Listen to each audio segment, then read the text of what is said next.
Hey everybody, thanks for joining me. Now, an Apple VR headset has been on the cards for a long time, but I've put off discussing about it because it's always felt a little bit pie in the sky. We've not known much about it, we've not known when it's going to come, and we've not even known for sure that it is going to come. But lately, so many leaks have come through that really do make it feel like a release is impending, that it's high time we talk about it. Before we jump into that, this video is sponsored by the Reality Roundup. That's my new project. That's a weekly VR newsletter bringing you all the biggest news, developments and game releases each week straight to your email. It's free. To get it, just click the link in the video description. So the Apple VR headset, Mac rumours suggest the incoming release is very, very soon due to the enormous amount of VR related patents Apple has released. And Morgan Stanley analysts say their patent portfolio is starting to mirror that of the Apple Watch just before release. Now, why does an Apple VR headset matter? Well, Apple are a very big name and them moving into the market is a very, very positive sign. Very good for competition. A recent poll found that 30% of people would choose Apple as their preferred maker of a VR headset. And they don't even make a VR headset yet. That's massive. So what kind of technical specs can we expect from an Apple unit? Well, the recent leak has been around the wireless capabilities. Just recently, in a note to investors, supply chain analyst Ming-Chi Kuo said, "For the head-mounted display, supporting high-speed wireless transmission is the key to improving user experience of the metaverse. We believe the Apple iPhone 14 and the head-mounted display are equipped with Wi-Fi 6E. Now, first of all, I want to pull apart the specific language used in that statement. Are equipped, not could be equipped, not will be equipped, not can be equipped. And then why does Wi-Fi 6E matter? Well, for me, the best wireless experience I've had is with the Oculus Quest, which uses Wi-Fi 6. Wi-Fi 6E gets very similar speeds to Wi-Fi 6, but it's able to replicate those speeds over 7 separate channels, therefore greatly reducing the amounts of disruption driven by other devices jumping onto your Wi-Fi. If you spent as much time as me playing games wirelessly, you'll be no stranger to sudden signal drops as someone jumps on the Wi-Fi signal, draws away your power. Your game will be running smoothly, then all of a sudden things will get stuttery for about 5 to 10 seconds before smoothing out again. That would no longer be a problem if Wi-Fi 6E was adopted. Going back a little further, we've got some firmer details on what exactly the headset is going to feature. We're told that it would be a mixed reality headset, so not just VR but taking in AR features also. We're told to expect a very high resolution, up to 8K. Now that 8K number has been put about by a large number of people. Lots of those people with very respectable track records of leaking Apple information. That sounds like a lot to me. I'd be very surprised if Apple jumped in that kind of detail because they could have a really, really strong experience with a much lower resolution and still deliver great visuals. But anything anywhere near that would be incredibly exciting. Having spent some time searching through Apple's applications for patents, some of the most exciting things I've found include their recent application for a direct-to-retina headset. Now, a direct-to-retina headset doesn't use any lenses, it beams the image straight into your eyes. Now that sounds a bit more nefarious than it is. All images that we perceive are light being sent direct into our eyes, but what it does is it enables Apple to have a bit more control over depth. Now, there have been previous attempts at direct-to-retina headsets, and I actually haven't heard people rave about them, but I'm sure Apple will have put in the time and effort to make something really exciting. They've also applied for a spatial 3D audio system, kind of like audio ray tracing. Basically, it accurately calculates how audio would bounce around the room and recreates that in the sound projected into your ears. This means rather than having a sort of stereo image like we have with most headsets where sound is just placed over each ear with left being slightly different to your right so you get an idea which side of your head it's coming from, it really accurately recreates where in that space the sound is.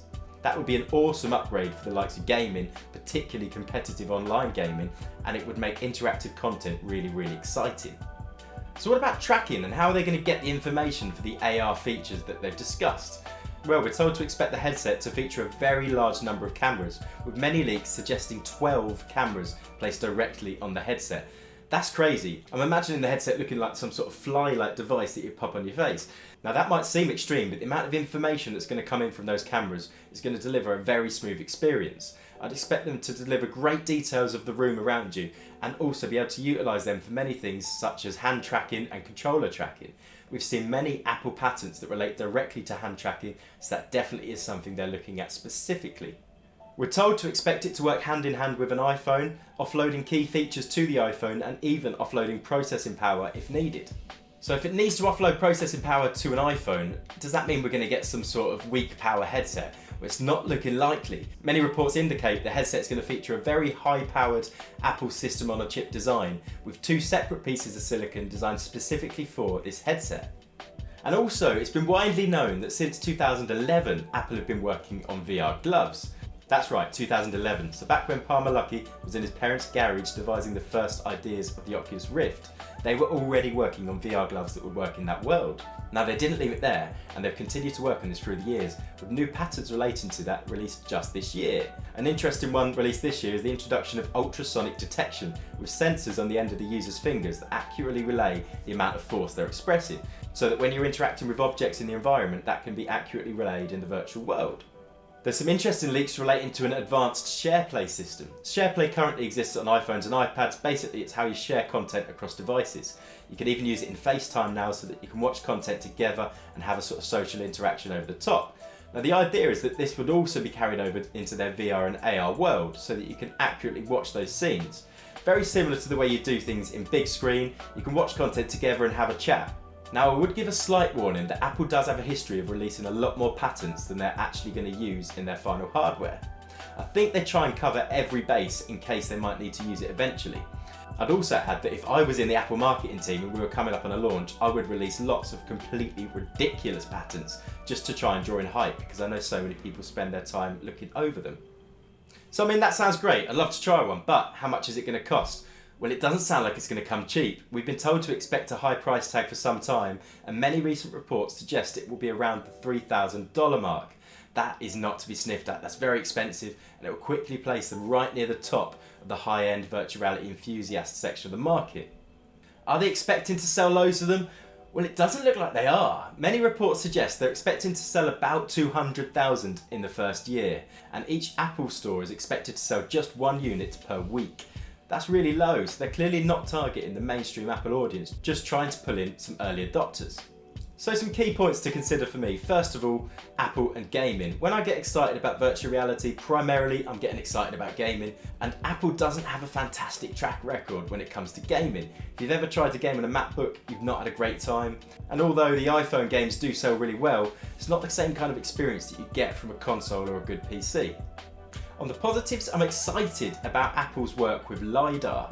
If you've got a recent iPhone Pro, you'll have seen that little black dot just under the camera lenses. That's the LiDAR scanner. LiDAR stands for light detection and ranging. What it does is it bounces a laser from your iPhone off objects around a room, and it can measure the distance very, very accurately in doing so. Apple are able to utilise this tech to make some really, really effective scans of both objects and rooms. You could very easily create a VR replication of your desk setup and then have that placed in the virtual environment, making things really easy to work with. I'd be excited about the user experience. VR can be a finicky business, particularly on the higher end PC side of things. You get used to playing with lots of technical specs, really trying to tweak things to get the best experience you can, and Apple isn't traditionally about that. They want to deliver the sleekest experience they can, and they tend to do it really, really well. I would expect it to land with a good suite of well thought out software, but I would have concerns about how long the technology would last. Apple has a track record of moving on from Gen 1 products very, very quickly. Gen 2 is often quite a long way ahead, and often Gen 1 is written off to history. I would hate to drop thousands of pounds being that early adopter and then see that I'm not getting anything out of the tech after a year or two.